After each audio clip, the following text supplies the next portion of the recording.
Hello and welcome to the first video of the Alchemy of Life process. Now, I would like to give you a brief introduction about what this entire course is going to do for you and what it's about, and so you have a structure so you can integrate your learnings much better, because with a structure all the things that you learn are falling into their right place and you have a mental model of what's to be expected in the separate modules, so that you have a better learning experience. So with this being said, let's jump right into it. This course comprises of 3 modules. In module number 1, it's all about mental understanding. It is the preparation module.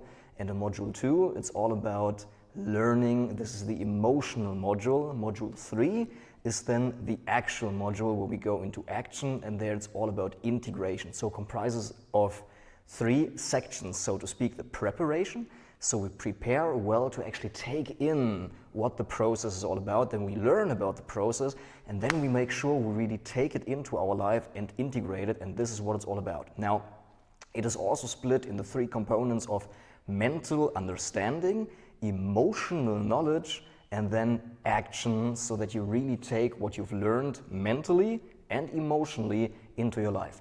Because mental understanding is very important whenever we learn any kind of method. And this is a method on how to find your purpose in life. But mental understanding ain't enough. It really needs to sink deep emotionally, and this is what module number 2 is going to be about. And in module number 3, all understanding and all emotional components of what you've learned are not enough if you do not take action with the things and implement them into your life. So this is what this is all about. We have 3 sections: a preparation module, a learning module, and an integration module. And I would highly encourage you and recommend not to underestimate the first module, and especially not to skip that. That would be a very non-beneficial idea for your learning. So go through all of them, take it in mentally, feel it emotionally, and let's take action together. And this is what module number 3 is going to be about, okay? So with this structure, you know what's going to be expected, and I would highly recommend taking a notebook, or when you're watching this on your computer, you very likely do, you take out a notepad section, like a Word document, or whether you work on a Mac or something like that, and divide it up in 2 sections. In one section, you write down all the learnings, you know, the sentences that I speak, something that's on the slides, something that hit you deeply emotionally, where you feel like there's something more to come, something to learn.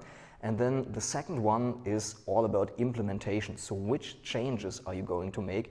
And especially the exercises in module number 2, I highly recommend you doing them in writing them out. There's no point in rushing through that course. I know there's like so much information on the internet about several topics, including this one, but I would highly recommend not to rush through this course. Take time, because patience takes you deep, you see? And you don't need 15 life purpose courses. Do one and do it in depth, and do, you know, the practice and the exercises that we recommend here. So with this being said, this is the introduction to this entire course, and I hope you do enjoy it, and I hope you take it full on, 100%. Let's jump right into the module number 1. Welcome back. This is the first video of the very first module of this course. Here it's all about mental understanding. So we want to prepare well, so we know the things mentally, conceptually, and then we go into the emotional and actual integration of that. Now, this is a life purpose course. It's very important to outline, first of all, what we are doing here, what's the topic, and what especially is the goal. It's all about finding your life purpose, and the goal is resolving the questions that you might have all around your life purpose.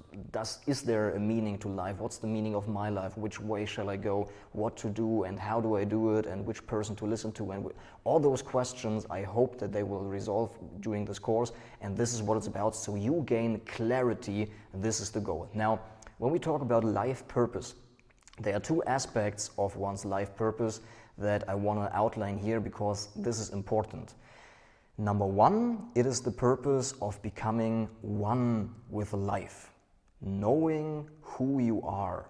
This is the primary purpose of life. This is also the purpose that we do not focus on in this course. Don't worry, the next video is going to be all about this topic, but we don't go deep into that, and I will be explaining why in the next video. And the secondary purpose, which is secondary but nonetheless important. Secondary doesn't mean that it can be discarded as just, you know, something that doesn't matter. It does matter, and this is why we focus this entire course on that. It's about your expression in life, you know, knowing what to do. Where the first purpose is all about knowing who you are. This is the foundation of everything you do, because this energy carries into everything that you do. When you know yourself, you tend to do the things well, because you know what you want to do, you know what you don't want to do, and you know what you're good at, and how you like doing things. You know your boundaries, you say no to things, and you know when things match with your energy, and then you can invite them. But when you're unclear, you're unsure, you're insecure, you say, like half-heartedly, you don't quite know. So knowing yourself is the first, like the foundation of everything, but this can take quite a long time. So I don't want to give you an illusion, and there are many other teachers out there who I believe do give illusions that this kind of life purpose can be solved in the brevity of one of those online courses. I do not believe that's quite accurate, and here's why. It can take years, and for most people it definitely does. Many people have never actually considered that question, you know, let alone having made their way on this journey of actually figuring out who I am. The yogis of India have spent like decades figuring out that. So I do believe it's illusionary to tell people that this is what are you going to learn in this online program. Like, it is enough to kind of initiate that you go on this journey. That's enough of this course. This course does not attempt to solve this question of who you are for you, but what we're going to do is, what do you do in life? This is something, the nitty-gritty, that we want to go into here, so you find your expression to life simultaneously while going on the journey of self-exploration and knowing who you actually are. I believe you see now how this makes sense and how this links together. And yes, so to recapture, number one, the primary is to knowing who you are. That's the foundation of everything. And the number two, which is the secondary and the topic of this course, is to know what you want to do in life, like your expression, where the first purpose is all about taking it in, kind of being quiet, knowing who you are in silence, finding that. Number two is about expression of life. And both go together. You see, the silence and the loud expression of yourself, doesn't need to be loud, but the expression, how you interact with life, that's what it's all about. So with this being said, let's jump right into the next video, where we want to be talking about the first, like the primary purpose of life. See you there. I'm back. Now in this video it's all about the primary purpose of our lives, and while this is such a generous topic because there's so much to say about it, it's also kind of hard and an unfortunate topic because number one, it is beyond the words, and number two, you can't really say everything that there is because there's so much, and number three, it's a highly specific, highly personal thing. So whatever you're going to learn here right now in this video, you need to look, number one, beyond the words, kind of feel it out, what does it mean specifically to you, and number two, finding your own personal applications. There's no one general explanation of those things. You need to find the specific application of what we're talking about here for you. So the primary purpose is becoming one with life, knowing who you are. And the path is to become more and more aligned with life. You see, life has a beautiful feedback mechanism. It tells us when we are aligned and when we're not. When we're not aligned, our life tends to be messy, we tend to mess up, life just doesn't work out. We hurt ourselves, people get angry at us, we get frustrated at people, we break things, we have little money, we are frustrated, all those things where we struggle with like unhealthy habits, with smoking, drinking, overeating, you know, exploiting sexual pleasures for making us, you know, trying to fill ourselves up. All those things are kind of feedbacks by life telling us that we are not quite aligned. On the other hand, if we are aligned, our life works out kind of like magic, so to speak. You are at ease, in poise, you know, bad habits tend to fall away, and you're just naturally at ease. You feel good, welcome, like, you know, very well in your own skin. And this is what it's all about. Becoming more and more aligned with life. And this means, on one hand, the study of life. I believe every person's priority in life should be to study and educate themselves about life, about psychology, about spirituality, and about how those all link together to just live a good life. You know, whatever your favorite flavor of learning about life is, it needs to be a priority to learn about life. Many people go out of school and like within the school system, it's never been taught. That's very, very frustrating and unfortunate that young adults who try to figure out their way through life have never been given any guidance towards that by like mature, emotionally, spiritually mature people who lead them on the way. So we take it on and we need to educate ourselves by methods like this, or books or audio programs, to find our own way. So like becoming more and more aligned with life means to learn about life, learning about the principles of life, how life works. So you can make your life work by aligning with life, and then your life works out. You know, one of the most important questions to consider rather than blaming yourself or somebody else is, maybe the reason why my life doesn't work out is because I don't know how life works. Could that be a possibility? And this is what this learning about life is all structured upon, that we see life, what's happening, is a feedback mechanism to us. It's kind of neutral. All the things that we see as negative, they are as neutral as the positive things. It is just a feedback of how energetically aligned with life we are. And becoming aligned with life means incorporating lessons like openness. You see, life, for example, opens up to everything. Life doesn't exclude. Life loves unconditionally, and life is neutral. You see, when the deer is starving and it's like looking for food in the wintertime, the food is scarce, it feels the emotion, but it doesn't complain, it just goes on. It surrenders. And every emotion, when we can, take it as an believing that deers actually feel emotions, that's what I wanted to say, then those emotions are felt, they are not blocked, they are not stuck. But we as humans, we have mental capabilities that make us able to shut off those emotions. And here we need to become more aligned with life, learning about life, observing nature, exposing ourselves to life, working through our topics that want to be seen. And this is what I mean by becoming aligned with life, a little bit closer towards how life actually behaves. And you know that by studying, by seeing. It's not all that complicated, it's actually very simple, and we need to let go of craving for complexity and going for more love of simplicity. That's what it's all about. So most of the time, the way of following your first purpose of getting more and more aligned with life is to first understand yourself as an egoic entity. Learn about your false self, the concept that you hold of yourself, where you believe that you are. Your egoic entity, your patterns, your self-concept, the story of yourself, like the past that is being retold in the present over and over. Emotional and mental bodies, that means like the thoughts kind of that your everyday experience comprises of, and the emotional body, the emotions that you tend to feel more and more. It makes sense, and for many people it's a great access way of like self-discovery, of first learning about who I am in the sense of what defines me, and then finding what is beyond the definition, what is beyond those defining characteristics, and then you come towards the emptiness, stillness, life itself. That you see that life is pumping your heart, life is growing your hair, and you are life. In the same way as the rocks are life, in the same way as the deers, the animals are life. So are we an expression of life in the same way as all else in nature is. So in this way, we are distinct from other people and from other beings, but we are not kind of separate, at least not on the level of essence. At the level of essence, we are all part of this revolving, evolving earth within the universe, within the solar system, that is just expanding and revolving, and we are all part of the same evolutionary kind of pulse that beats. You see, the pulsation of life, so to speak. We are an expression of that.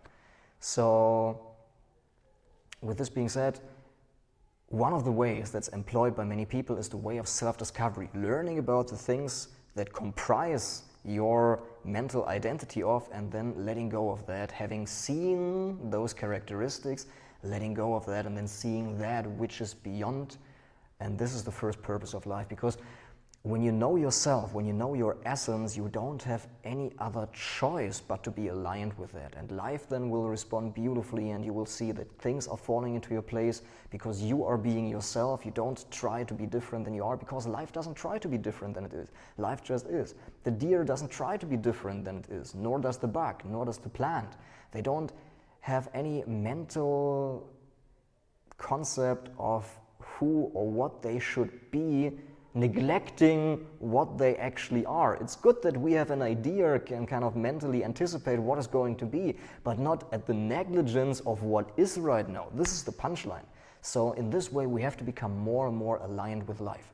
So, but it needs to be integrated knowledge. You see, knowing that, yes, I am life, integrated knowledge means you actually live by that.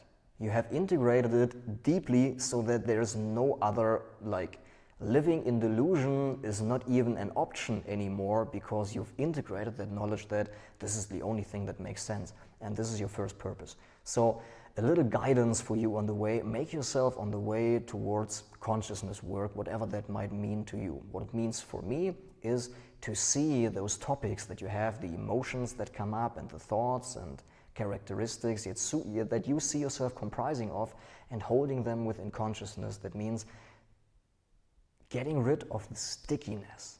And by getting rid, I mean embracing and not fighting. You know, the path of non-resistance, of seeing those things, letting them arise, and seeing them as objects in consciousness rather than something personal. And one of the great ways is actually, talking it out with a good friend. This is something that you can start on actually right when you finish that video. Talk to a good friend and talk out different topics that you feel very uncomfortable talking out. And then you see what I mean by the principle of holding them as objects in consciousness, because once you've talked them out, once it's spoken and you've overcome the fear of sharing that with somebody else, you actually see that it wasn't all that big of a deal. And this is the fundamental insight that we then also gain about other areas of our life. It's actually not all that big of a deal. Fear is just an emotion. We've got to go beyond that, and that's what it's all about. So this is, for me, it's this path. It's the path of emotions, of feelings. Finding freedom through the gateway of feeling through our emotions. And I have an entire program about that. It's called the 10x Aliveness Transformation Program. Maybe you're seeing this series as a bonus of that. If you don't, consider taking a look at that, because it goes more deep on that. And yes, with this being said, let's see you in the next video, where it's all about the secondary purpose of life. Welcome back. Now in this video we want to be talking about the secondary purpose of life, and that is finding your expression of life for yourself. Now, while the first purpose is knowing who you are, kind of the background feeling of I am okay the way I am, I know who I am, and I know that I'm life, an expression of life, and life is basically friendly. It's not hostile because I don't feel separated. With this realization, it is much easier to find actually your own expression of life, because it becomes effortless and easy. But do not make the mistake of thinking like, I first need to figure out the first purpose and then after that I go. Life doesn't work in this first this then that. Life works simultaneously, and when it's all about becoming more like life, this is another lesson of life that we've got to learn, is to embrace that we can't do things in this orderliness, because life basically is messy and it's not in an order in most things. They evolve simultaneously besides each other. So with this being said, what's the secondary purpose? It is finding your expression in life, knowing what to do, knowing what you want to do in life, knowing in what way you want to express yourself. And the path is finding something in which on the one hand you have effortless effort. And what I mean by that is that the things just go by themselves, in the same way as an artist who has found his secondary purpose of life is just painting. It goes effortless. There is not a single day when he is truly aligned where he or she believes like, I must be painting right now, otherwise I'm not going to earn any money, otherwise I'm not a good painter because I'm meant to paint every day. Picasso did, so do I need to paint like every day. Effortless effort means just wanting to do something, and you exert effort in the means of meaning you do something, but it's like effortless. You don't need to push yourself, and this is truly what your first purpose is all about, because then you prevent all those things like a burnout syndrome, like depression, being unhappy, clinging to certain outcomes and being frustrated on the path if you don't get those outcomes. When it's all about this playful, effortless effort that you assert, this is all what it's going to be about, and this is what we will be learning in the second module. But now it's about mental understanding that the secondary purpose comprises of those three components. Number one, effortless effort. Number two, something that meets your needs.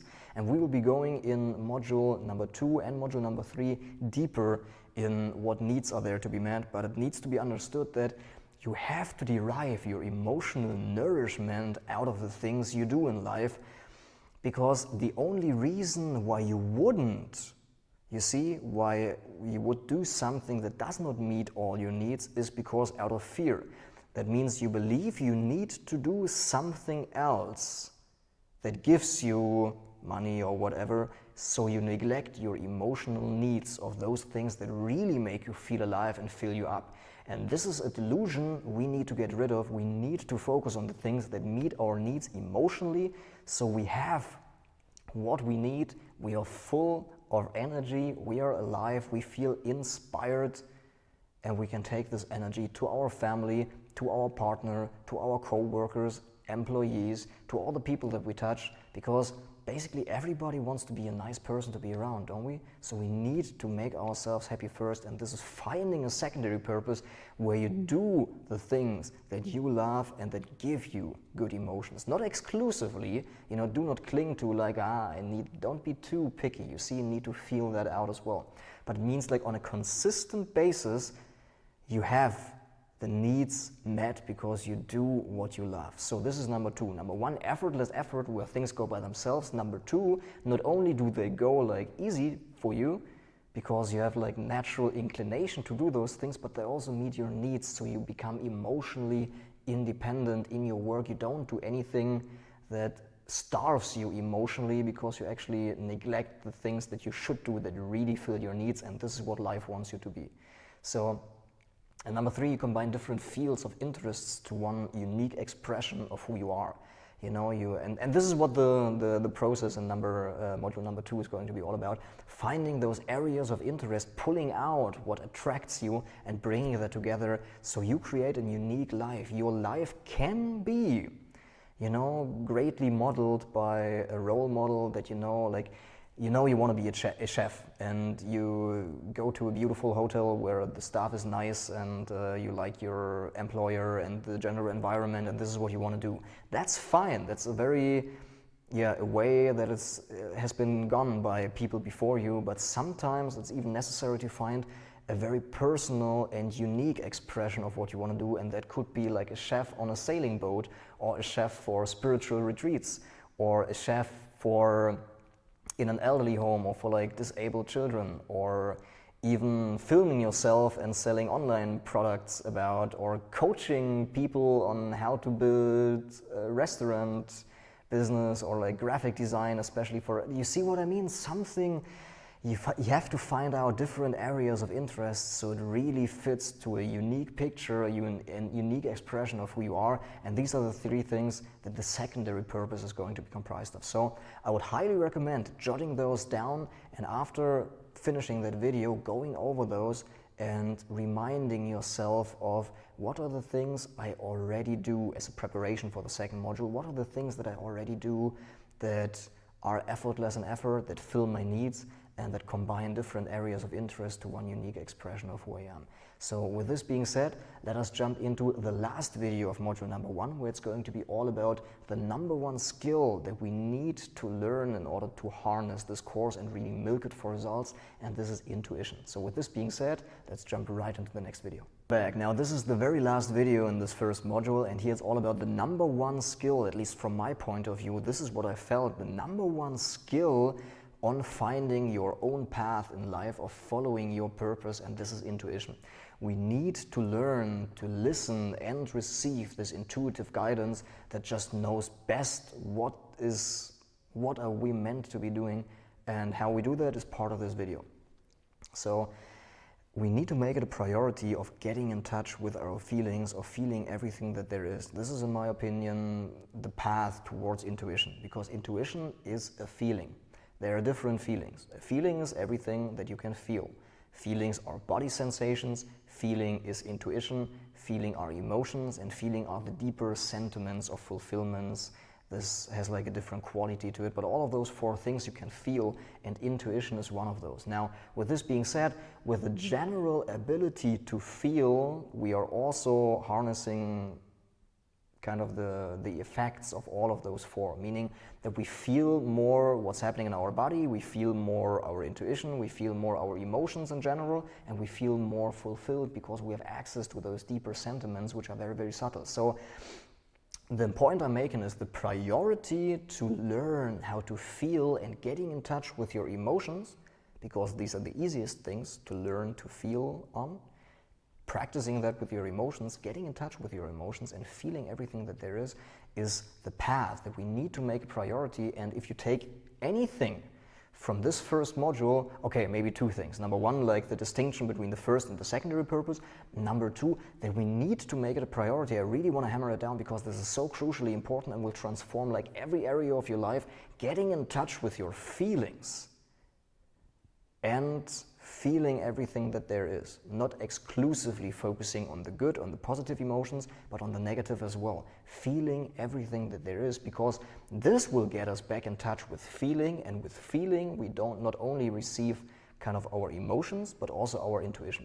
So intuition, as I said, is a feeling. It's also a suggestion. That means intuition is not something that demands. Intuition is something that suggests by sweet attraction. You can choose to follow or not to. It doesn't push you, it's a suggestion, but it's a suggestion of the heart. It's also the intelligence of the entire system, and this is, in my opinion, crucial to understand what I mean by intuition, because as with every word, people understand different things by different words, so I want to make sure that we're on the same line. What intuition means to me is the intelligence of the entire system. Think about it when you're driving a car and you're driving on the freeway. And when you're just new at driving, you have to feel things out, kind of accumulate reference experience of when it's the right way to hit the brakes so I don't drive too close to the car in front of me.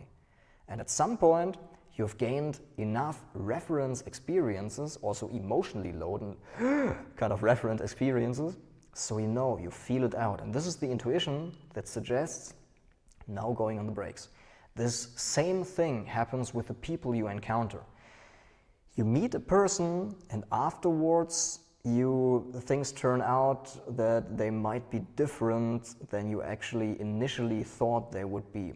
And all of those learning experiences, they go deep into your emotional memory, and then all those emotional memories come up and give an emotional, intuitive suggestion on whether you can trust that person, and all those things. You know, the first feeling that you have when you meet another person, this is also intuition. And this is nothing mystical. This is something that we all have. It's basically two kinds of memories. Number one is a mental memory where you can remember how to do calculations on a graph, like in mathematics or some physics or something like that. You see, like mentally remembering, okay, these are the 4 steps of this and that. And then is the emotional memory, and that doesn't give out a thought as an output, but a feeling.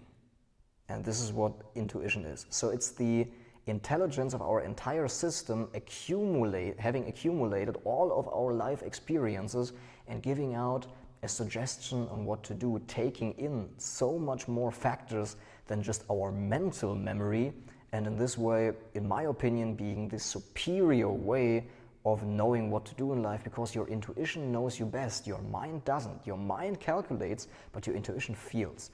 And in feeling out, this is what we really need to be doing. And so our intuition leads the way of the heart, where we feel attracted to. This is what the intuition can do for us, and it also prevents like a lot of mistakes, and it prevents a lot of accidents, because we feel situations out, whether that's safe, whether we should do that, whether it's the right time to do it, whether the person, can I trust them, shall I take them on the team, shall I join that company or not. All those things can be felt out by the accumulation of the emotional reference experiences you've made in your lifetime, and some people even say in previous lifetimes, but let's not go as far as that.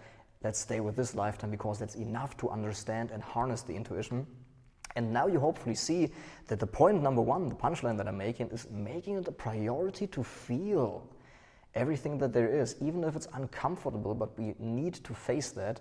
So with this, our intuition is kind of liberated. Intuition is always there. It's mostly just overshadowed with our noisy mind, because we can either be in the head or we can be in the heart, and in the heart the intuition resides, or at least we feel the intuitive impulse of the feeling component of what to do in the heart area. And when our attention is so trapped in here, we cannot receive that. Also, it's there.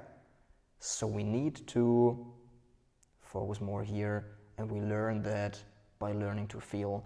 And if you want to make your life work out on all areas and all levels and go specifically your way in life, this is the number one skill you've got to learn. It truly is. And basically every person who's truly successful, they have followed their heart to some extent, intuiting what to do, how to go about it, which nuances to bring in, whether that's the founder of Facebook, who intuited what is right, what are the right features for this, or some other great business person who built like a great company with just tuning with like little nuances, knowing what their customers are going to want, like anticipating. This is all intuition, feeling it out. Steve Jobs, if you listen to his talks, intuition, he felt it out. He talked about this, a lot of the, like, educate yourself. Intuition is a thing. Let's not make it too extensive, this video. So the purpose of intuition is guiding us back to balance in life. And balance is the first purpose, the primary purpose, alignment with life. So our intuition feels out, you know, what's not quite aligned within us, and like suggests that we're going to do things, or we're going to quit doing things that are not getting us out of alignment with life. So our intuition kind of shapes us back into the person that we really truly are, not the person that we believe we should or must be. This is the power of that. You become yourself by following your intuition. And that's what it's all about. So this is the number one skill that we need to learn for our life purpose work, because in going your own specific, highly personalized way through life, you need to follow your intuition because it knows best. This is your inner guidance, your inner voice, and in learning that, things fall into place. With this being said, this was the last video of the first module. In order to recapture quickly, we now mentally understand about the first purpose and the secondary purpose in life. This course is all about the secondary purpose, what to do and how to interact with the world, how to express myself, how do I find the things that I want to do, that I love. And the number one skill is listening to the intuition, because we have to intuit things and feeling them out. And this is what module number 2 is going to be all about, and I'm truly excited, and I hope you are too. So take some time after the first module, now let it sink in, make some notes and go deep, because in the depth there's the value. With this being said, let us jump right into the next module. This is the first video in module number 2, and in this module it's all about the alchemy of life process, like the actual process, but it does make sense to give you a brief recap of the outline of this course so that this module fits in perfectly with the general agenda. So in module number 1, it was all about mentally understanding and distinguishing between your secondary and your primary purpose, and understanding that this module is all about the secondary purpose, really finding your expression in life, your unique expression, your unique way in life. So first of all, we understood it mentally. This was module number 1. In this module, module number 2, it's all about the actual process, the alchemy of life process, so that we feel what we are meant to do emotionally. And in the last module, module number 3, it's all about real life decision making and the applications of the alchemy of life process, so that we take action and we actually do the things we're speaking about. I hope this helps you in seeing the connection between the modules. And with this being said, let's jump right into the first video. Now, the alchemy of life process, here we go into the actual process, and it has 3 kind of major components that I would like to give you as an introduction before, in the next video, we will go into the final, more distinct steps. So it's about selection, purification, and recombination. So what does it mean? Alchemy was first introduced by me, the concept of alchemy, by a natural medicine teacher. And his idea was to take different medicinal plants and taking out the essences, you see, selecting at first different medicinal plants, then purification, taking out the essences, stripping away the extraneous, and then recombining the essences to a more pure, holistic one that functions in a different way. And I sat there and listened to him and said, man, like that's the same with life, you know? When we figure out what our way is in life, this is this iteration, this kind of trying out, seeing, selecting a field of interest or different fields of interest, and then purifying it, taking out the essence of what actually attracts us, what gives us the energy in that, what do we like about that, and then stripping away the extraneous. For example, you actually like what you do, but the corporate environment or just the company or the sports club you do it in, that doesn't suit you. But there's no point in kind of rejecting the entire thing that, or kind of taking it out of your life, the entire thing that actually gives you energy and fulfillment. So this is the purification part where you strip away the extraneous. And the last one is the recombination of those essences so that you fall more into your essence and you do exclusively the things that you want to do by choice. Now, there are some times in life where you really have to do something that you don't feel like, that you actually don't like doing, but this is kind of an emergency, kind of an accident. But to make it your default condition to day by day do things that you don't do, why would you do that? There's no point in that. So this is the general idea of like alchemy of life. You see, feeling things out for yourself, taking out the essences of what attracts you and combining it to a unique expression of who you are. And this is all guided by intuition. And now you do understand, I hope you do, why we put so much emphasis on the number one skill of intuition training at the end of the first module, because you have to feel those things out. What attracts you?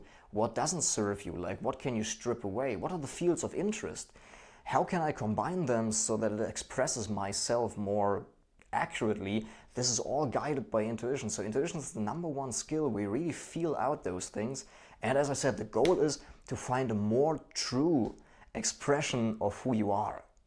And that is what will give you a lot of fulfillment in the doing of your day-by-day passion, activity, or your hobbies. So with this being said, let us jump right into the next video where we go into the structure of the final, like the 5 steps of the alchemy of life process. With this being said, see you in the next video. Welcome back. Now, here is the final process, what it takes to live a life on your terms and to follow your secondary purpose, your expression of life. This is the alchemy of life process. These are the 5 steps that all the preparation and all the training and all the application in the 3rd module to actually make results in your life, make them happen. This is what they all connect to this basic process, those 5 steps.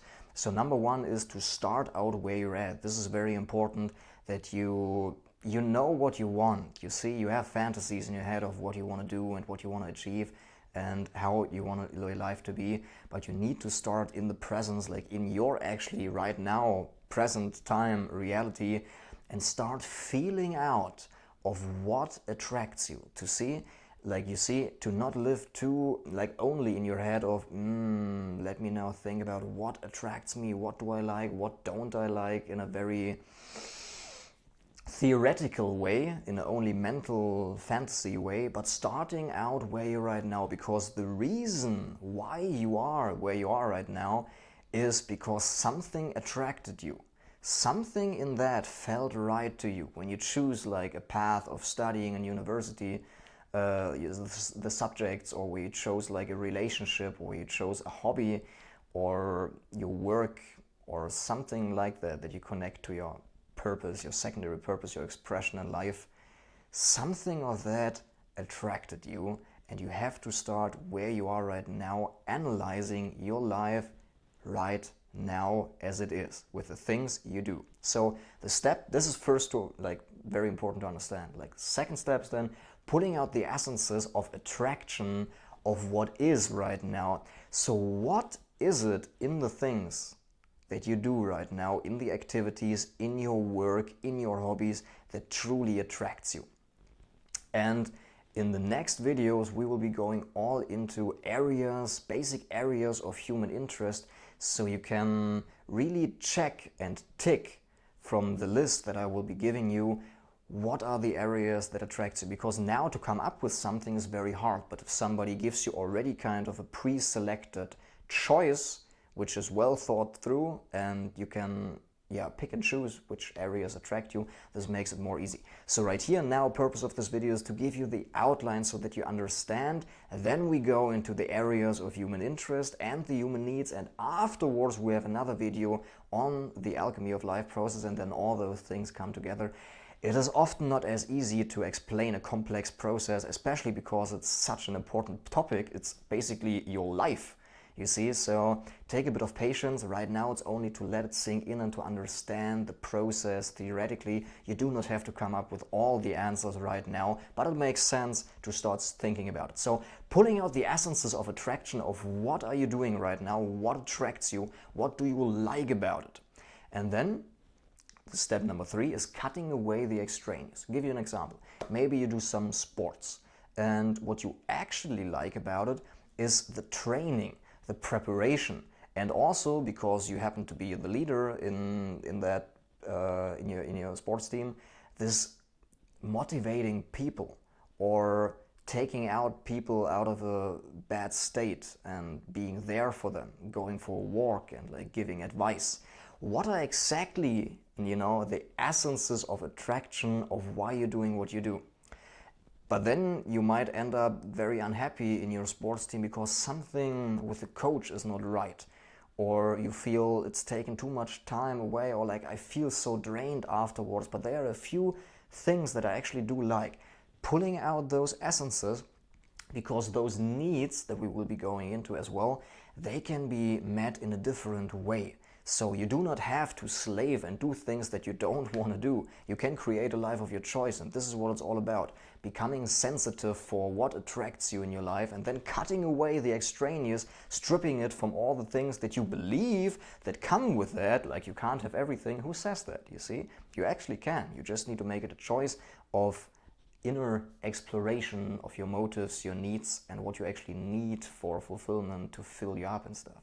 So, and then recombining the essences, you see, then you have like different fields of interest. You say, okay, I like this about this sports team, and I actually like this very much in a relationship that gave me so much energy. And I actually, I didn't like this course that I took in university, but for some reason, like this subject, for example, on leadership or on statistics, where I could like solve puzzles and like make extrapolation of how things will be going out, and like making studies and analyzing the data, whatever that was, you see, taking that out, recombining the essences.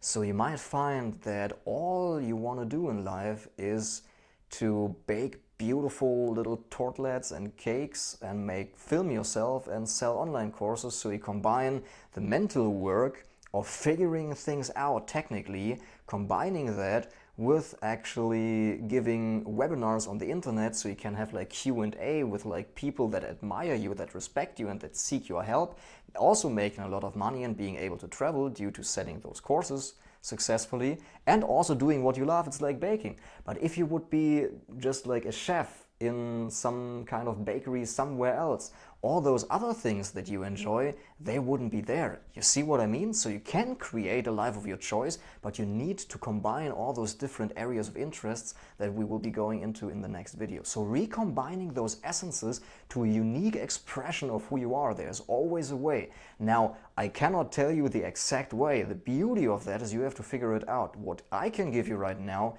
is,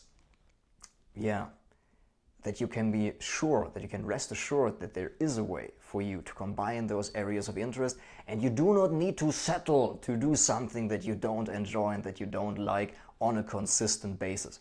And number 5, and this is what we will be exploring more in the 3rd module, this is now only to understand and to put it in order, to connect it to a higher purpose. You see, all the things we do, we originally do them from a selfish place, to meet meet our needs, make ends meet for us, like filling us up. It's like me.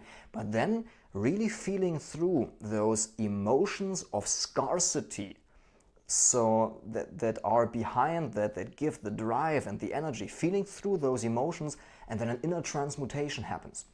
You will not lose the motivation to do the things that you love, but they will come from a different place. It's more about serving than getting and trying to milk people to fill yourself up. It's more about free sharing, free giving, because you're naturally inspired and motivated. And this is the place I would like to see you after this course. So with this being said, let us jump right into the next video, where it's all about the basic areas of human interest. Welcome back. Now in this video it's all about the basic areas of human interest, so that you can find out what do you actually like. What is it in, for example, the course you chose at university?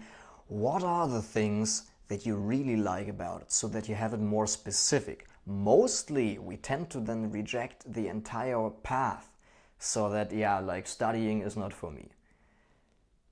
There are some things that attracted you, and to figure those out, this is the purpose of this video, and we will be going through this list, and I highly recommend you to write them down, because once you write them down, like preferably with a pen on a paper, not digitally, it sinks deeper. If you write it down, it sinks deeper, and then maybe underlining those that mildly interest you, and like double underline or something, make like a little check mark behind that, so that you see what are the things that mildly interest me and what are the things that are really necessary for my well-being and to fill me up energetically. I believe this distinction is important. So in whatever way you choose, mark those that mildly interest you and mark those that really hit you emotionally. Number one, health and caring for others.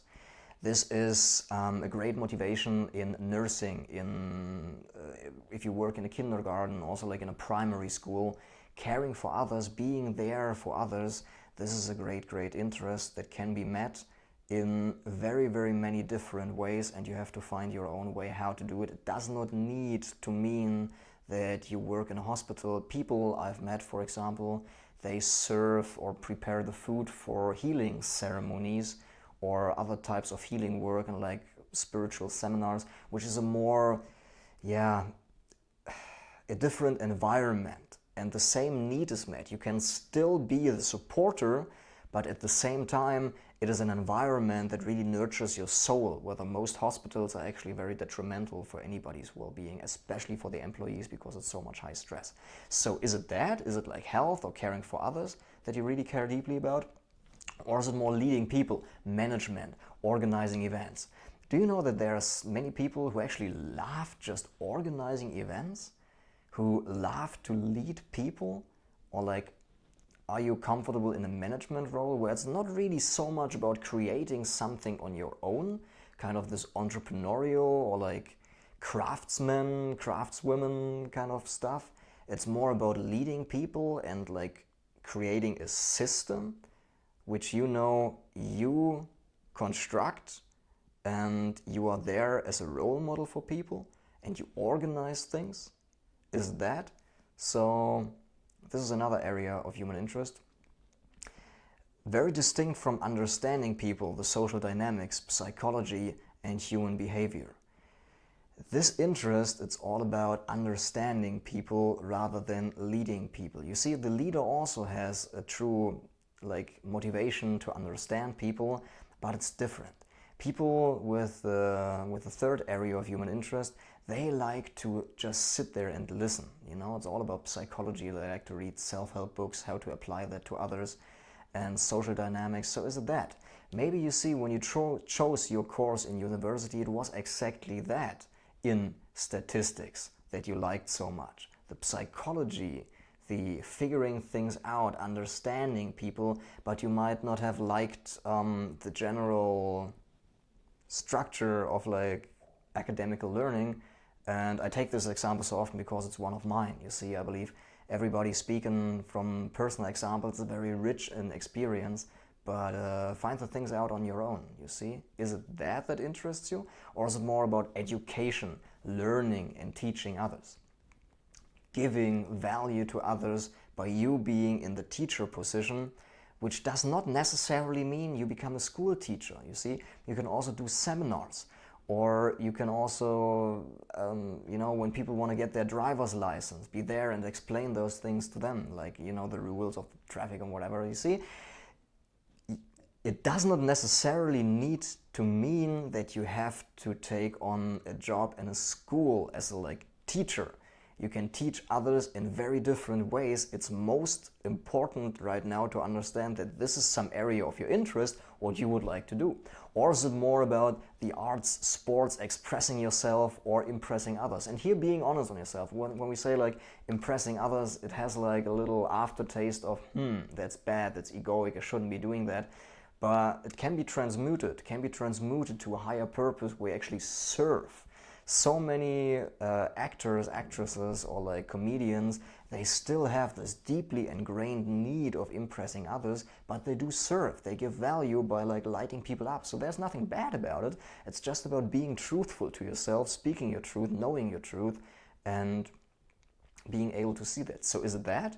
Do you like, arts in the sense of drawing or dancing or expressing yourself verbally, or do you like to do digital art or expressing yourself in other ways, impressing others by whatever means, by the way you look, by the way you dress, sports, being very concerned about other people's opinions, which is not necessarily a bad thing. It gives you also a lot of empathy, you see, but is it that? Is it the more artsy, sportsy, being inspiration for others by thriving in that?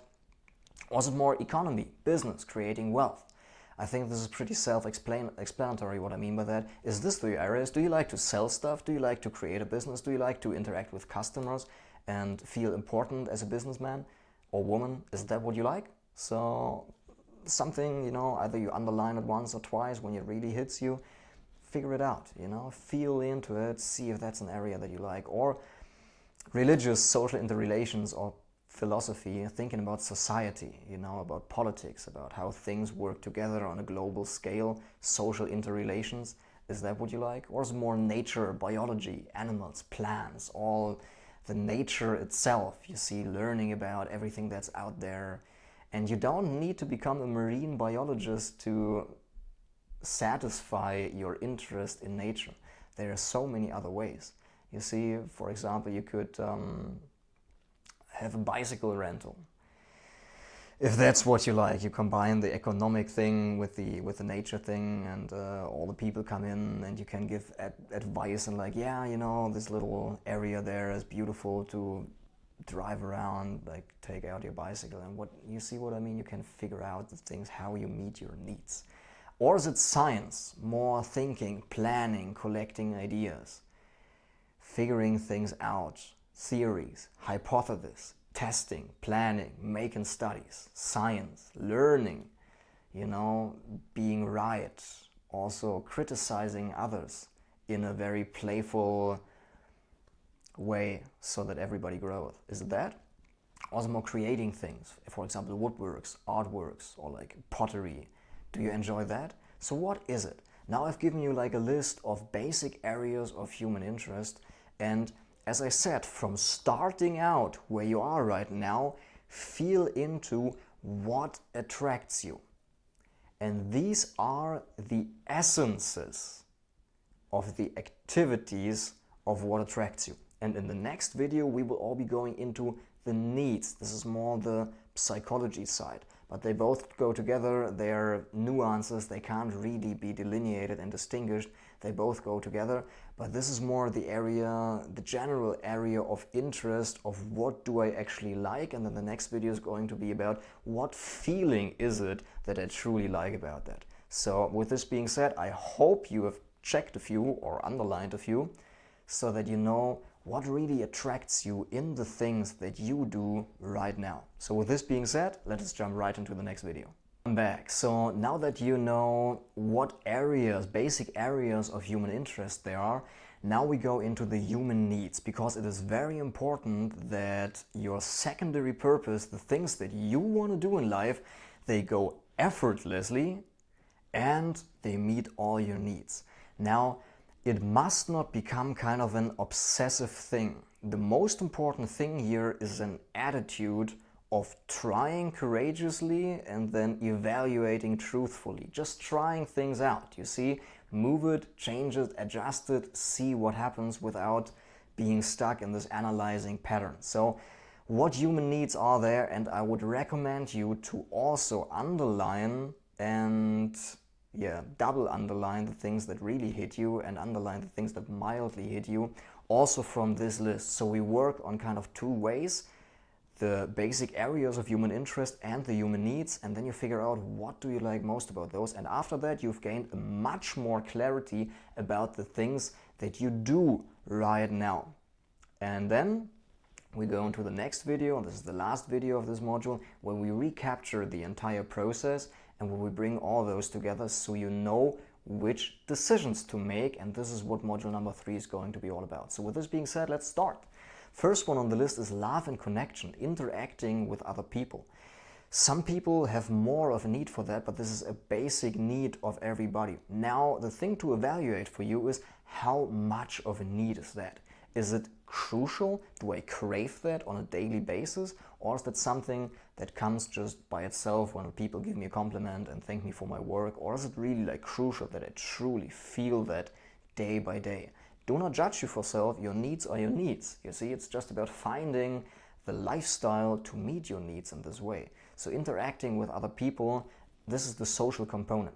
Also significance and competence, being valued in society. You see, us humans as a social animal in a social group, in a large social group, we split up the work so everybody has some area of competence and interest, and they all serve together the whole of society. So it's ingrained in our psychology to have some area of interest where we need the feeling of competence and significance and being valued in society. This is not something bad. It has some egoic shade to that when you think like, I'm such a great whatever. But it's a basic human need, so let us look at that and let us evaluate that. What area do you gain the most competence and significance from?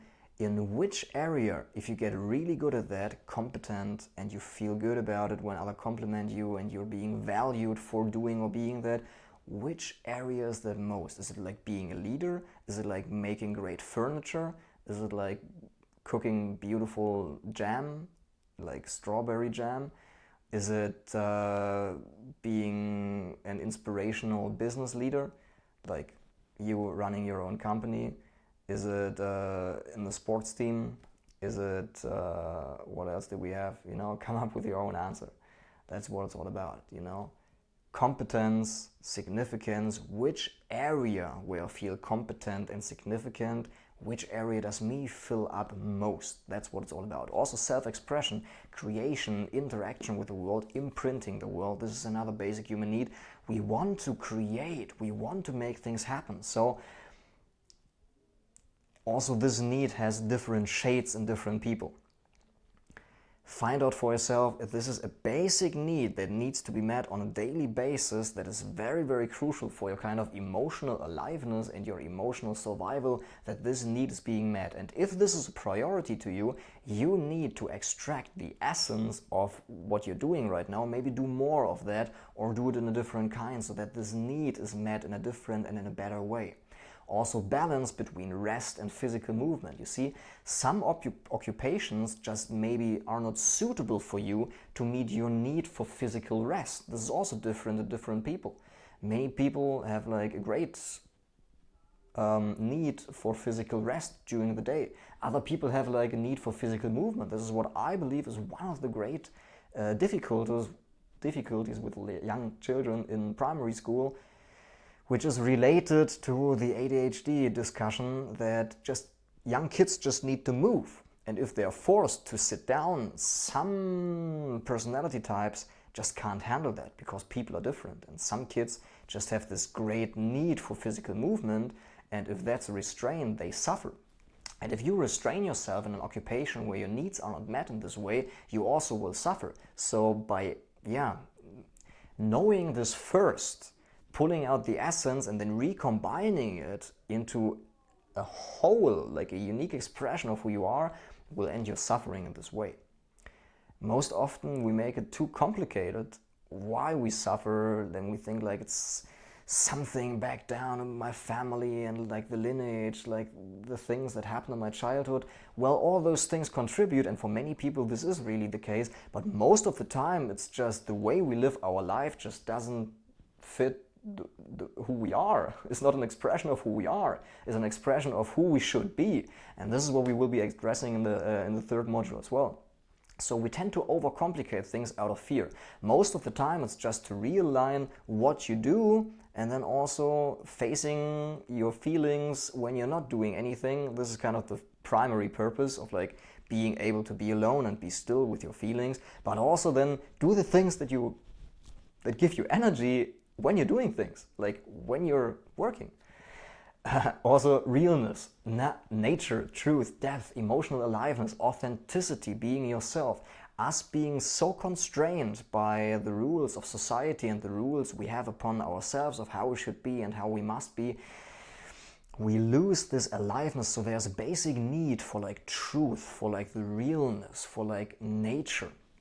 And many people have a different quality of need, kind of a different nuance. Many people just need a walk in the park or in nature like once a day. For some people it's enough a vacation a year.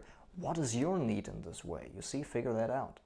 Also happiness and fulfillment. For some people it's very, very crucial that they have this emotional elation feeling day by day. For other people this is just something that comes in the process. Is that a priority to you? Find it out. You see, feel into it. And it's not a bad idea to go through this video and the previous one a few more times, because it is deep. Let it settle, let it sink, and then you incrementally feel out things and walk your path by trying something, reevaluating, trying something else, trying a different nuance, a different shape, until you get to where you need to be, what you're made for. So another need is for contribution and service to others. Some people have a great need for being of service, being able to help people. For other people this is something that comes along the way, but this is also a human need. Something else that I want to say here, all those needs that you see here, you have those needs. So if you see that, or if you believe you do not have this need, then you really need to look into why do you feel fear, why are you afraid of having this need, what does it mean to you, what kind of person are you by having this need, because everybody has those needs, and by not being able to see them, they are remaining like in the dark, and that is not a good thing. So bring them up to the light, so to speak, and like looking at those needs that you have them. It's just about evaluating how strong the need is, how much is this need a driving force in my life. This is what this evaluation is not about. It's not about either or, whether I do or whether I don't. It's about the intensity. That's it. And also growth and evolution. You know, life grows. Life is growth. Life is development. Life is becoming more, growing. So you have the need for growth as well, for making progress. For some people it can be compulsive, for other people they tend to be on the other scale of like inhibiting their own growth. Find out what is your favorite flavor of growth and how much do you need it. So with this I've given you a list of the basic human needs that we all have, and together with a list of human interests you have now a great understanding, I hope, by really doing the exercise and underlining the things, that you really figure out what do I like about the things I do right now and right here. What are my needs? What do I need emotionally from the life of my dreams? And with this being said, let us jump into the next video where we bring this all together and we reevaluate the Alchemy of Life process. Welcome back. This is the last video of the second module, and here it was all about emotionally understanding the Alchemy of Life process. In the first module, we have mentally understood those concepts. Now we have felt into it emotionally. What does attract me? What do I feel repelled by? What is the intensity of my need? And all that. And in the third module, it's all about taking action, making decision, and connecting it to a higher purpose, so that we really make some life-altering decisions, and it doesn't remain as just a course that I've seen and I've heard a few interesting things, did a few exercises, but then nothing happened. I really would like to see and to hear your feedback on actual transformation. So let us recapture. We've said the path is to find something in which things happen effortlessly. It's like effort, you do things, but effortlessly. And when does that happen? When all your needs are met and it actually fills you up more than it drains you. The reason why activities drain you is because underlying your belief structure, there's something that tells you, this gets me more away from what I emotionally need, and that's why it's draining to you. You actually would like to do something else that you would find fulfilling, but you believe you need to do that, and through this conflict of what I do and my internal attitude to what I'm doing, there the energy gets burned up. If that's aligned, if I do something and I feel truly like this, I like that, I need to do that, or I want to do that, or I even have to force myself to do that, but it's quite okay that I have to force it just for a limited time. Once the alignment is there between what I'm doing and the place, the motivation it's coming from, then the energy doesn't get burned up. It gets only burned up when there's a discord between what I'm doing and whether I feel like I must be doing that, and the resistance towards what I'm doing. And with effortless effort, you don't have any resistance towards what you're doing. That's what it's all about. And also something that meets all your needs. We have had the list of your need structure. Everybody has those needs. Now it's for you to understand in what quality, in what nuance, in what way shall I meet those needs, and how much of a need is that? How often do I need this met? This is what you need to have to figure out for yourself. So to find the pathway in your life, your secondary purpose that meets all your needs. And also to combine the different fields of interest to one unique combination. Do not settle for the extraneous that just comes with it. The idea of the Alchemy of Life process is, number one, to start where you are at right now, doing those exercises, going through the needs, going through the areas of human interest, and pulling out, step number two, pulling out the essences of what you actually like about what you're doing right now. Don't become too bitter because there are quite few things that you dislike. Focus on the things that you do like right now, right in this moment, in the things that you do, and pull out those essences. And then cutting away the extraneous, that means first mentally cutting it away, thinking like, okay, I actually just need this, but I don't like all the rest. So what are the decisions that I could be making? I'm not saying commit yourself to make those decisions, just play around with it in your head at first. What could be a way, if anything was possible, what could be a way to combine those needs that I have, combine those areas of interest to one unique expression? And then all the information becomes available, and once you have the clarity of that you would actually have a change, then you let the process happen. You get inspired. All information about doing things differently is on YouTube, is in blog posts. It's all free, available on the internet. And if you've really chosen a path, then you can go to a specific seminar on how to create your own social media agency, or how to be self-employed as a restaurant owner, like how to be a consultant for restaurant business, how to be, you see, if you want to be in a restaurant business but you don't want to run a restaurant, maybe you can be a consultant for restaurant owners and evaluate the processes in the kitchen, so you feel out like what's going right. You see what I mean? There you have the need of the teacher that's being met and of other people coming to you asking for advice, but it's not necessarily that you run a restaurant, you see? Once that's clear what you want, the essences, then you can be creative in combining those. And the thing is, I can't do that for you. I can't potentially exhaust all the combinations that they are. This is your path where you need to assume responsibility. Don't give it away to me. Do not become bitter because I can't solve those things in this course. Actually be glad that you are on this path of discovery, because that makes it such a more valuable, precious gift once you actually have it figured out. Yeah, as I said, cutting away the extraneous, this is the purification part, and then recombining those essences in a creative way, figuring things out. All the information is there, as I said, and then connecting it to a higher purpose. And what that means is to feeling out which motives am I doing the things that I really want to do right now, and then feeling out the kind of feelings behind that make it compulsive, or that make it believe that you really truly need that for survival. The bitterness, the kind of the emotional component of this really is crucial for my survival.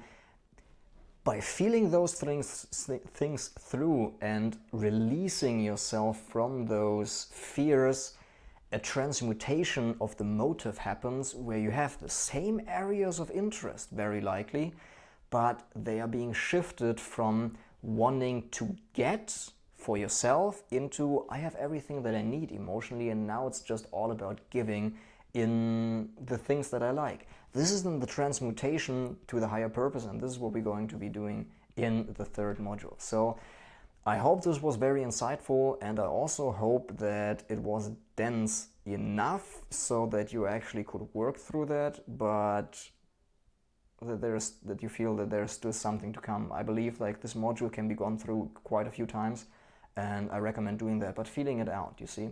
Don't make it a head thing of like watching it 3 times in a row. As I said, incrementally making a shift and then really starting the process all over again. What do I like about it? What can I strip away? And so you get more pure, so to speak, to a real expression of who you are and what you're meant to be doing in this life. So with this being said, thank you for sticking with me to the end of the second module, and let us jump into the third module. See you there. Welcome to the first video of the third and final module of this course. Now, I would like to give you a brief introduction with a recapturing of what has been happening so far and how that all works together, because you know it for yourself, I've said it before, that knowing the structure and learning the steps is crucial so that everything that you learn can fall into its proper place and can be truly integrated. So in the first module, it was all about understanding the things emotionally, your first purpose and your second purpose, your primary and your secondary purpose, and why it is so important to make this distinction. We've made that crystal clear. In module number 2, it was all about the emotional component of that. How do I feel about those things that I'm doing, and how do I pull out the essence of what I actually like about that? How does it fit my needs? How does it meet my needs? And how do I recombine those things so it fits to a more whole and pure expression of who I am? So mentally first, emotionally then, and now it's all about doing the things actually. That means by action. In this module, in this final module number 3, it's about real life decision making and the application of the alchemy of life process. So not only do you then understand it, not only do you feel through the things, but you actually take action and make decisions so you see some real changes. Because frankly said, like this is what it comes down to, making those decisions so you actually get some results and see some changes. So with this being said, let us jump right into the third module. In this video, it's all about the shoulds.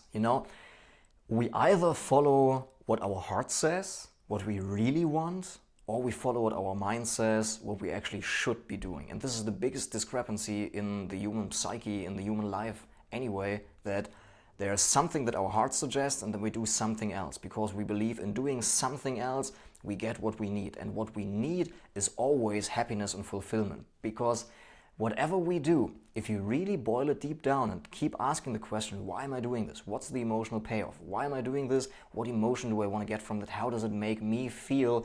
It's all about fulfillment and happiness. So This means that the shoulds are actually only an emotional substitute, and the substitute is not the real thing, it's just something that substitutes for being yourself, because true happiness and true fulfilling comes from you being just yourself. In this way you're at ease, you're poised, you're restful within yourself, and you express yourself in the way that it's good for you and that you feel like.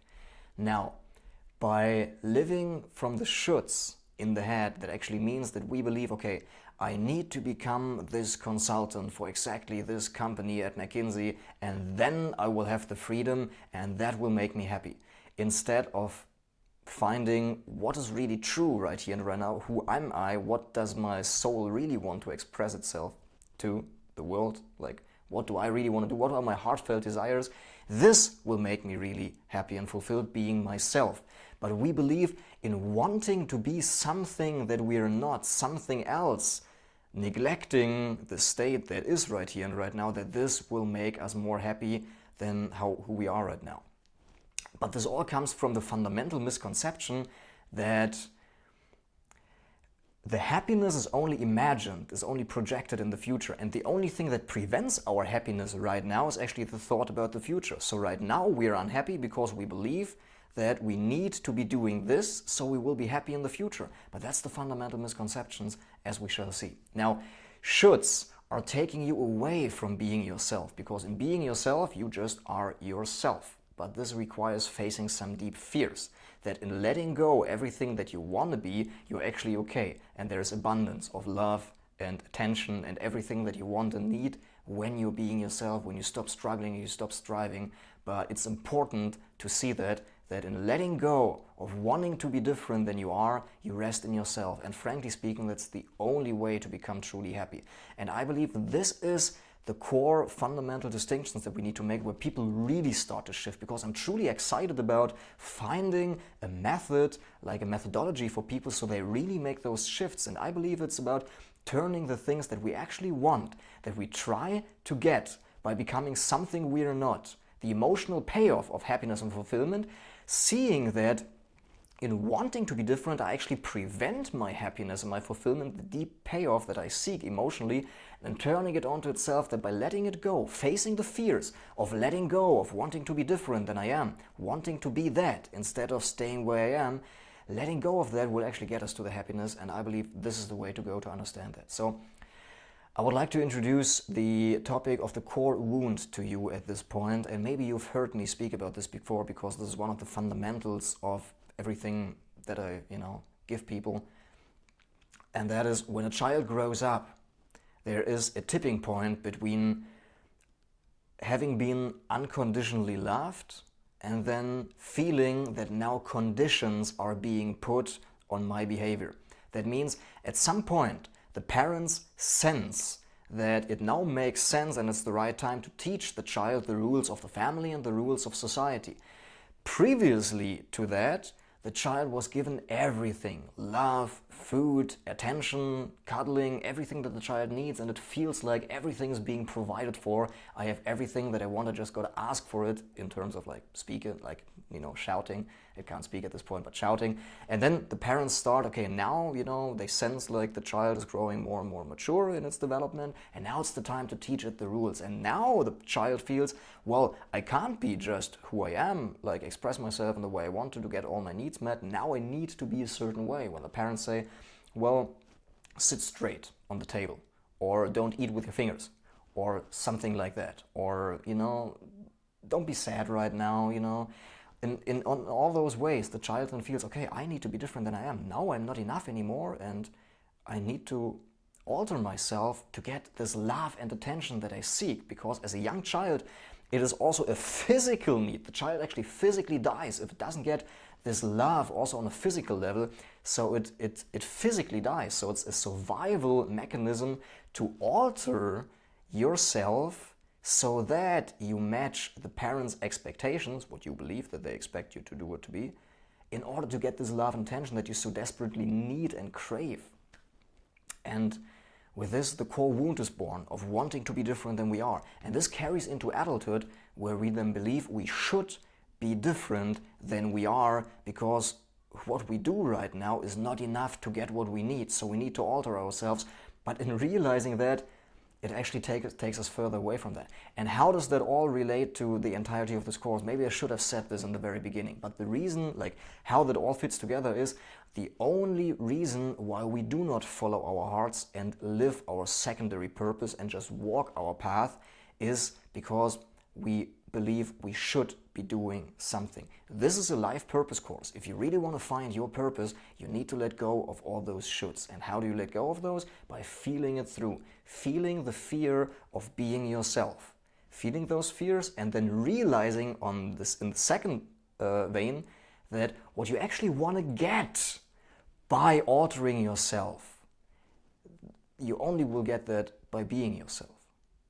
And being yourself requires then not only facing the fear of being yourself, but also facing the fear of letting go of wanting to be different than you are, because that used to be the primary strategy. It makes sense, okay? As a young child, this thinking. But if you inquire about that, it doesn't make sense as an adult at all. So you need to inquire about that. So this is the childhood trauma that it all comes down to, and it's seeing that there's nothing wrong with you.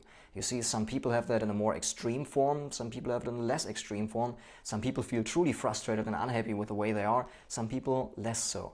But everybody has that, and we need to address that, and we need to inquire about that. So go to work on yourself on that, because that will change everything when you're being okay the way you are.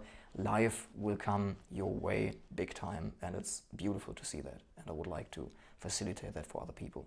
And I would like to receive your feedback in case you witness that during this course and after that when you implement. So there is always a way. You see, that's the punchline. There's always a way to follow your heart. No should is ever valid. We believe we can only get the things that we need, become what we want to be, become happy and fulfilled, or family, whatever our goals and needs are, only when we are different than we are. But that's not true. There is always a way to make what you want an expression of who you are. No should is ever valid. Every should comes from the head. We've got to listen to our heart. And if we do, life responds to us in beautiful ways. So with this being said, let us jump right into the next video. Hello and welcome back. In this video, it's all about decision making, because in order to alter your life, change your life circumstances, the condition you're living in right now, decisions are what comes before every action, and only the actions really change things. Of course, the inner shift and the decision making is important, but it comes down to the actions, and not only feeling through those things, mentally understanding. You see module 1 and module 2, we need to also make decisions so we then can take action, and this is what this video is all about. So decision making and decisiveness is a skill. Do not be kind to yourself, don't judge yourself, don't beat yourself up if you're not decisive, if you have the habit of oversleeping or can't get up after the alarm, or overeating, or be lazy and don't have a lot of willpower. That's a skill. You've got to build that. Not by force, not by fierce struggle, but by small steps every day. And the way you do it is that you practice no hesitancy in micro decisions. You see, the decisions that actually don't matter. Whether you eat that meal or that meal doesn't matter. But tune in with the intuition, try to feel what your heart says, and then make a decision. And so practicing no hesitancy in the micro decisions, but intuitive evaluation in the macro decisions. So for the micro decisions, you just want to feel and act decisively. In the macro decisions, you want to feel and let it sink in, and try to see it kind of objectively, without involvement in too much emotion, that it doesn't have too much emotional charge, this decision. So you actually really tune in with that, let it settle over a few days, and you practice that in the macro. But both of those kind of skills, the micro decision skill and the macro decision skill, they help you to become more decisive after all. So I give you an example. What time to go to the gym, if you do, or what time to go to bed, or what to eat today, as I said, which clothes to wear, what time do I set this appointment with this friend and with the other, and at what point do I talk to a certain person about the things that I want to talk to them about. Maybe that's even uncomfortable, and what's the right... Feel it out. What does your body need right now, today? These are the micro decisions, and this requires a try courageously and evaluate truthfully attitude, as I call it. That means in the micro decisions, just no hesitancy, feel, act, and then learn. Try things courageously. That's the only way you actually build the decision-making skill, by making decisions.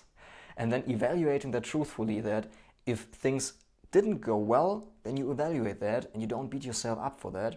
And don't beat yourself up if you beat yourself up. Be kind to yourself, even if you beat yourself up. Embrace that. That's what it comes down to. And don't make it a should, like I must be kind to myself as another reason to beat yourself up. Letting go of all that. Feeling the energy of the anger towards myself if it doesn't work. But try courageously, facing the fears of actually making the decision, and then evaluate courageously and feeling all the things that come up, the anger towards yourself, the fear of making a wrong decision again, feeling that through, and that makes the process much easier. So practice no hesitancy in the micro decisions, and patience, as well as setting things aside, letting them settle, reevaluating them intuitively for real macro decisions. You don't want to make macro decisions. What I mean by that is like big scale, like shall I quit my studies? Shall I marry that woman? Shall I move to that town? Shall I talk to my father about the fact that I'm gay? And you see, how am I going to do that? What is that? Now, these are the macro decisions, and micro decisions. What time shall I call my dad? When am I going to talk to that person about this topic? What to eat? I've said this all before. So decisiveness in the micro decisions and the macro decisions, and this is how we practice that. Now, life-altering decisions are always deciding on a course of action rather than an identity of being. Do not build up a lot of identity-based beliefs about that. Make decisiveness and life-altering decisions not about wishful thinking and dreaming, I want to be that kind of person. Rather choose a course of action, because, excuse me please, wanting to be a certain way is very easy to imagine. What it actually requires to become that is the course of action towards that. So rather decide on a course of action that you really truly enjoy. And this is how it relates to the secondary purpose. Do not think too much in who I want to be, what qualities do I want to have. Rather decide on what do I want to do, and then let the chips fall, so to speak, let the dice fall and let the things evolve. Decide on a course of action, because if you want to be that person, if you want to have like those qualities and you don't like the course of action, years of becoming that, very likely you won't make it. And if you do, it's like a lot of struggle and a lot of suffering. It doesn't need to be this way. Decide on a course of action, and then the things will fall into place afterwards, because you're quite happy and fulfilled, and you're truly excited about every new day because you love the process. This is what it comes down to. Instead of deciding on an outcome, decide more on the process. If you decide on an outcome, also love the process. I'm not saying that's wrong to set goals, but I'm saying you need to love the process, and this is where you should put the focus. So that's all about decision making. It comes down to your decisions if you want to follow your secondary purpose, if you really want to make your life great and live your dreams and actually create them and make them an actual reality. This is what it comes down to not only feel through those things, evaluate, okay, what are the essences, how can I recombine them, and then making decisions, trying a new thing and then evaluating that, feeling the things out, seeing what's essential in that I like, what can I strip away, the entire process that we've been going through. And I hope that really helps you in making those decisions, because this is what it comes down to. And expect it to be frightening. Fear is part of the way. Do not try to get rid of the fear. Do not try to find a way where there is no fear. The unfortunate and the hard thing is that there always will be fear, but that's also a very liberating thing, because that's part of everybody's life. That's part of life, the path through the fear. So yeah, with this being said, see you in the next video. Welcome back. Now in this video I want to be talking about the connection to the higher purpose. And if you remember, and I hope you do, because I hope you've jotted it down, that's the 5th step of the alchemy of life process on how to find your real purpose in life. And that is connecting it to a higher purpose. Now we've said there's the primary purpose and there is the secondary purpose. And what do I mean now by the higher purpose? The higher purpose is a more true and pure expression of your secondary purpose. Let me repeat that. The higher purpose is a more true expression of your secondary purpose.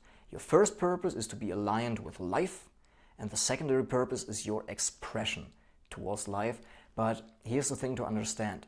Most of the things we do because we try to fill ourselves up some emotional wound. I'll give you an example. For me, as an example, I like to give talks, I like to give speeches, I like to be on stage, I love to conduct seminars, and I just crave this attention. Now, originally, it was all about filling myself up, tell me that you like me, tell me that I'm seen, tell me that I'm okay, tell me that I'm a good teacher, tell me that I'm important. Now, if you feel then through the fears that are behind that, what happens if I don't get that? If I'm truly alone, if nobody approves of me, if I don't have any friends, if nobody likes me, all the things that are on the other side of what I'm actually crave, then when these are felt through, the emotional pressure, so to speak, of making it goes away. And then a very curious thing happens. The motivation to do the things that you like, especially like in my example of speaking to people, conducting seminars and all that, it remains, but now from a different place. It's now not anymore filling myself up to a lesser extent. I believe it can go away, but I'm not at this stage right now, I have to say honestly, but it has gone way down and way less, and now it's more about sharing what I've learned, sharing what I have instead of trying to fill with what I feel I don't have. This is the shift. When the emotions of the fear of the opposite side of what you actually dream your dream life to be, when those are felt through and when those fears are faced and the anger and all those negative emotions that are stuck in our system that give rise to the motivation to actually be this great motivational speaker that everybody likes and approves of, out of this inferiority feeling of actually being small, being tiny, being not heard, not seen, fearing that nobody likes you. So you overcompensate that by having like thousands of people in the seminar room all cheering, woohoo, and you feel like, now, okay, I don't need to be fearful of nobody liking me because you see thousands of people. But in feeling this through, that it actually, you can stand that. You won't explode if you feel that nobody likes you. Life goes on. And facing those fears actually makes you more relaxed in this process, so you don't need thousands of people to approve of you. And what's funny then, it actually happens then, that you get more approval because you're independent of that. And everybody likes to be around people who don't need us for some reason. Do you see that? So here's what I mean by all that, connecting to the higher purpose. We said, first of all, transforming the energy of our emotional wounds. And everybody has those emotional wounds. Some people go more into child care or like child rearing or like health care because they have this complex of like wanting to help others in order to kind of make them feel guilty, so they have kind of power over the other person, because like if I do something for the others, now they owe me something, and now I feel like I'm totally loved and safe because other people owe me something. I can, so to speak, ask for positive emotions anytime I want to because I've given so much. This is also an emotional wound, and there we need to feel like what's happening if I'm selfish, the fear of the own selfishness, because this would prevent me from actually helping people, which I believe is my strategy of making them guilty, making them feel guilty, so they need to give to me because I've given so much up front as a compulsion, so to speak. And you don't actually want to get anything back because then you lose your power over the other person. Do you see that? That's a very common confusion. So when those emotional wounds are being felt, then it gets less and less a compulsion. So your secondary purpose is an expression of what you feel inspired to, rather than what you feel like you need to be doing, that you feel compelled in the sense of compulsion to do. So transforming the energy of the emotional wound. and that our actions come from a different place. It's not only anymore from like filling me up, you know, get me this love and attention, but like sharing what I have. I am love and I share my attention with you instead of craving that you give the attention to me. And that all shifts with feeling through the emotions, what you actually want to overcompensate with your behavior. Because whatever you choose as your secondary purpose, chances are, it is so that it comes out of your emotional wounds. Everything that you want, whether you want to become a teacher, speaking to people, whether you want to be in caring for people, whether you want to be academically successful and dominate other people, so to speak, in like mind games, and like being right and being more sharp than the other person, whatever that is that you want to, it comes from your emotional wounds. And we need to address those and feel those through. And this is the final and most crucial point to understand if you really want to find your purpose. And this goes way deep, way more deep than just the method of the alchemy of life process that we will be talking about in the second module. This is a way of life, inquiring about your wounds, like learning about your own patterns and feeling them through. You see, the remedy is always feeling those things. It's not altering yourself, engineering a different behavior. It's always feeling through those things. So the course of action stays the same in your higher purpose. You do not need to be fearful. It always will be, you know, your essence to care for others, or for me, kind of talk to people and do seminars and speak, or, you know, to academically read and learn, study. You see, that will always be part of your essence, but now you're not doing it from a place of lack, of I need this, otherwise something bad will happen. You do it out of inspiration, out of I have so much to share, please feel my love, please let me tell you what I know, please, you know, in a very kind way, you know, because you do it out of a sharing mode instead of trying to fill me up mode. So this is crucial to understand for the higher purpose.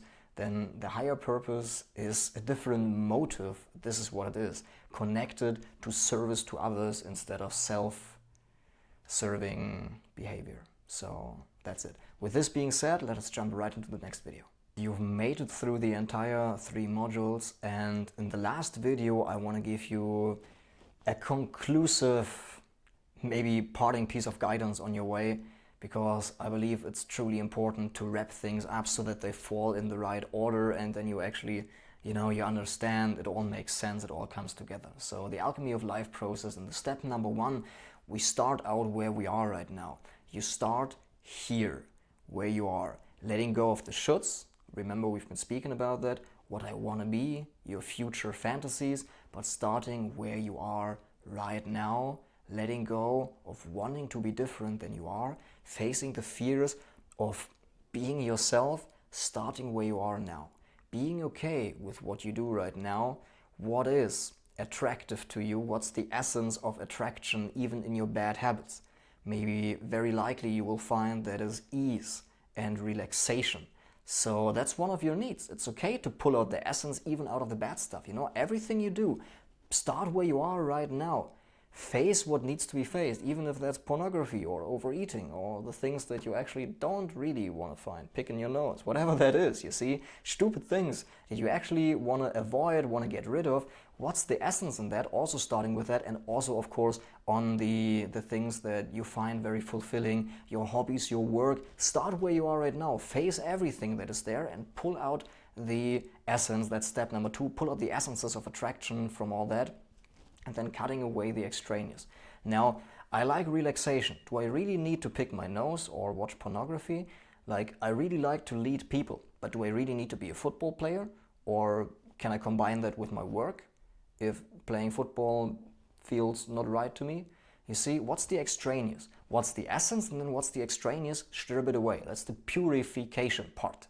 And then number 4, recombining those essences to a more pure, holistic one. And I believe in the 4th step, it's truly important to gather information. And the good thing is, all the information is there. On YouTube, you will find so many extremely inspiring individuals who have created a life around their needs and around what they want their life to be an expression of, which is themselves. And you can find a way.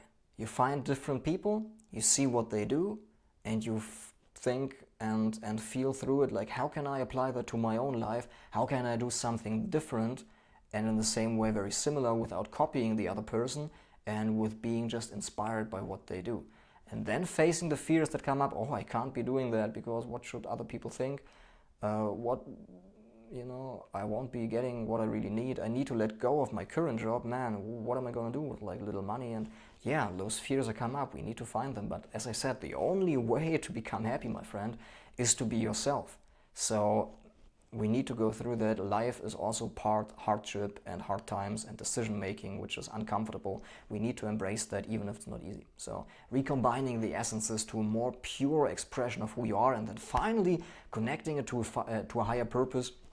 And this is really about the serving attitude instead of the getting attitude, and you transform that by really feeling through those emotional wounds that give rise to this compulsive behavior of needing to force your dream life into reality and being afraid of what happens if I don't, feeling through those things, so then your motive transforms to also a more pure form. And you will also see that the whole alchemy of life process happens in this fifth part again, where you strip away the extraneous of what you're actually doing, once you found your path, and you really get more and more granular by trying it out. Now, the last thing that I find very important, and that could have made the sixth step, would be the actually decision-making part. That is like incrementally feeling things out, tuning in with the intuition and feeling it out. You go that way, try that. What did I like? What's the essence? Excuse me, please. What can I strip away from the extraneous, make it more pure, or trying something entirely new and feeling it out? When is now the right time to maybe just make a little shift and stripping away something, or to throw the whole thing out and do something entirely new? And the unfortunate thing is, and also the very liberating thing, that I can't tell you, nobody else can tell you, but I know who can, and that's your inner voice. That's the only thing that can tell you what's right. And as hard as it is for the beginning, where you just don't know, you just need to embrace this fear of the unknown and walking the way, walking the path, feeling it out. Because by training also to make decisions based on your intuition, on your real heartfelt desire, you learn this way of life. And after may take a few years, I want to be honest with you. After a few years, it becomes more and more easy, and life responds to you in beautiful ways. It's so worth it, and it's actually not all that hard. I mean, you will have those hard days where you really hit the wall, but when you're through the process, you've actually seen that your heart can take all those feelings, and how much of regret you would have had if you would have stopped in front of that because of the imagined fear of the whole workload of what you have to do. Yes, there is the workload, and yes, there is the fear, but after that you realize you can actually do it. It wasn't easy, but it wasn't also that hard as you expected.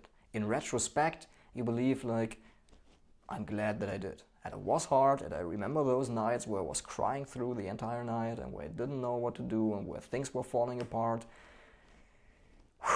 Embracing, and that's it. So with this being said, really, I wish you all the best, and this is one of my heartfelt desires, that you really find a way in your life where you follow your heart, because I believe one of the most detrimental things that we can do to ourselves, to our children, to everybody around you, and the society and the world at large, is to not live from a place of our heart. Because if we want to be doing, if we want to be like something we're not, if we live from the shoulds, we always try to fill ourselves up, and this is the actual root cause of this massive consumerism. There's actually nothing wrong with drinking a Coke if you like to. That's not the thing that you really need to focus on. The thing is your emotion, deep-seated motive of, do I want to be different than I am?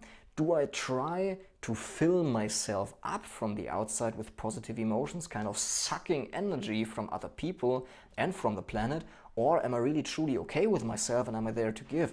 And when more and more people get to that state where they are actually okay where they are and it's all about giving, then things will fall into place. And we have so many brilliant minds on the planet, the Earth can shift in a decade if enough people actually wake up to this truth that I'm okay the way I am. I don't need to crave so many things to fill myself up. And so this is such a heartfelt desire for me to actually articulate in everything I do. That's basically the whole core message.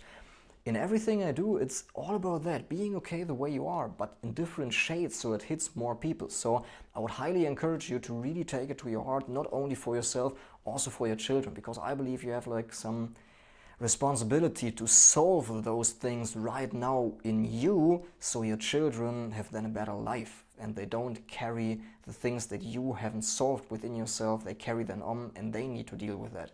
Because when you don't follow your heart and you're frustrated with your own life, not chances are, it is for sure at some point you will respond to your child in a very unkind way, maybe even in a very abusive way, physically or just verbally or emotionally, because you're frustrated with yourself. So then you become frustrated with another person, and it's especially detrimental to a young child who just can't handle that. So not only for yourself, you see, you have a responsibility also for the people who come after you and for the planet. And you don't need to run into crazy action and trying to stop this and that and make this and that happen. Start with the work within and everything else will unfold. So with this being said, I wish you all the best. It's all about decision making and taking action. That's what it comes down to, but not neglecting the inner work, because this is maybe 80% of the work and 20% is the action. So yes, I wish you all the best, and I hope you do something with it. And please give me some feedback. That's very, very important, so we can make,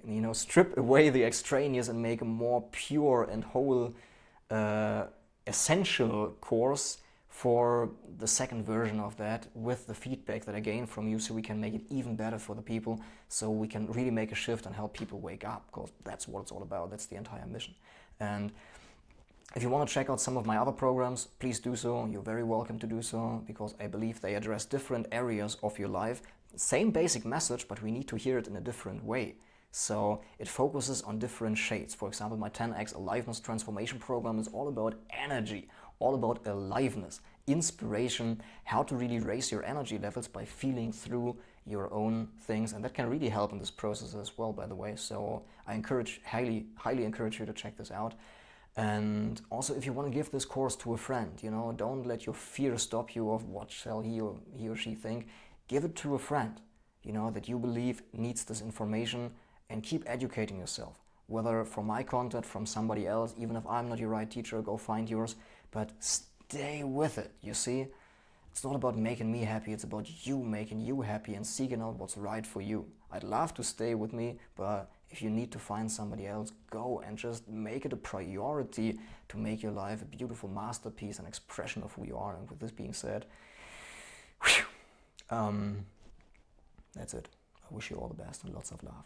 My name's Florian, and thank you for doing this course with me, and do something with it, please. Okay, bye-bye.